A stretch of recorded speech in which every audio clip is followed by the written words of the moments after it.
Well, new this noon and only on CBS 46, it's been almost a year since former Atlanta Brave Hank Aaron died at the age of 88.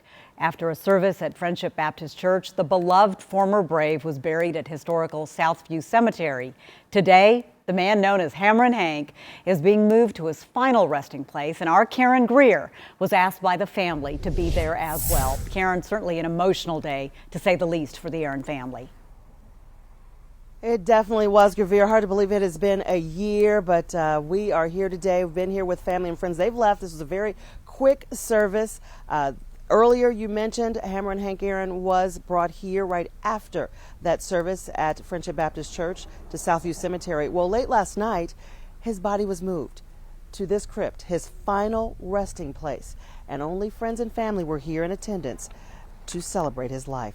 Now, as pastor from Friendship Baptist Church, the Reverend Dr. William Guy presided over the service, attended by friends, including former Major League All-Stars and Hall of Famers, right fielder Dave Winfield, former MLB outfielder and All-Star Ken Griffey Jr., the former head of Major League Baseball, Ken Seelig, was here, as well as former Atlanta Mayor and Ambassador Andrew Young.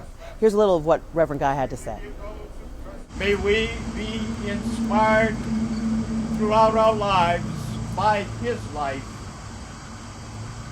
and may this place serve as a reminder of what he has given us all.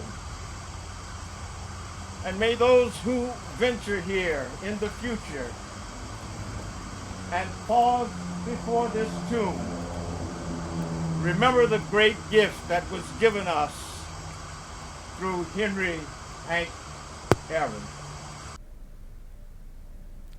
Now we are back out live at the historic Southview Cemetery, and take a look at this. I just want you to see a little of why this is so historic. This is the crypt of Mr. and Mrs. King, the parents of the late Dr. Martin Luther King Jr.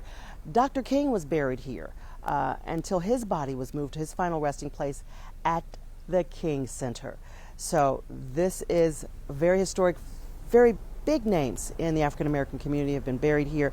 We're going to, of course, give you more on this later on CBS 46 News at 5 and 6. But once again, this was supposed to be a big celebration of his life and this interment into this crypt. But because of COVID, they decided to make things a lot smaller, just family and friends.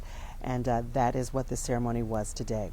Live at Southview Cemetery, Karen Greer, CBS 46 News. Yeah, certainly significant, and what an emotional moment for you, too, to be there as well, since you knew him and his wife, Billy. Karen, thanks so much.